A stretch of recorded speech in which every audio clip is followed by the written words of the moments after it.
Hi everyone, Jackie Mirkopoulos here, one of your self-care experts as well as co-founder of Evolve Holistic. And for those of you who don't already know me, I am all about the gut.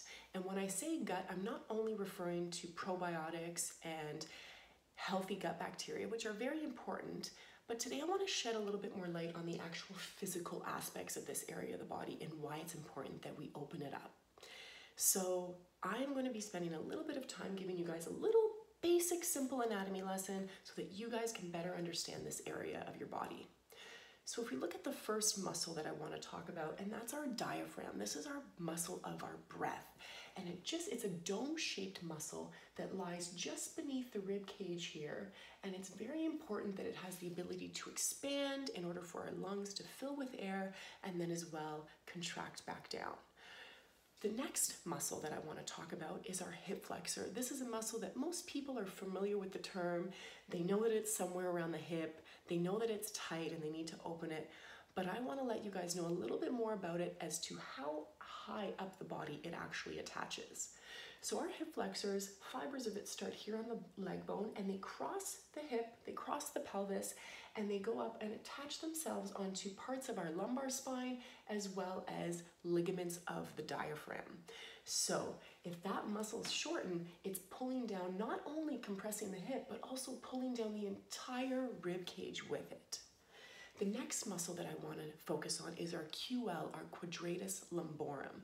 And that muscle attaches here on the upper crest of our pelvis bone and then all the way up to, again, some parts of the spine as well as our lower ribs. The next one that I want to talk about is not so much a muscle, but it's the actual little ligaments that we have that attach all of the bone structures and actually help to suspend some of our organs in that cavity so that everything sits in its right place. So when you take a look at that and you think, if all of these structures, all of this soft tissue, if something is tight and it's being pulled, it can not only affect the digestive system, but it could also affect our skeletal system. And if things are pulled out of place, that's when we have issues like proper nerve conduction, we can get nerve impingements, and a whole other array of issues, including lack of circulation and things like that. So it's really important that we spend some time really understanding this and understanding not only that it's, we should stretch it, but when you have that visual picture of what we're working on, I find that it just helps us come in and have a different intention when we are doing our opening stretches for this area of the body.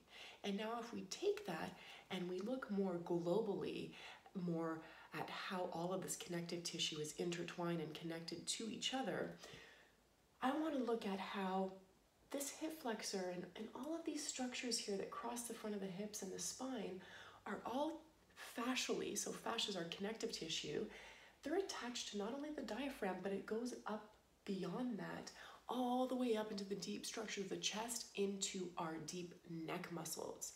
So now if we think about this in terms of our postures that we take throughout the day, so if you're sitting at your desk all day or if you're spending a lot of time in your car, you can see how all of that area of the body will actually pull down and compress, which will not only inhibit our ability to take full deep breaths, but also it's creating less space for our organs, our digestive system to be able to efficiently do their job.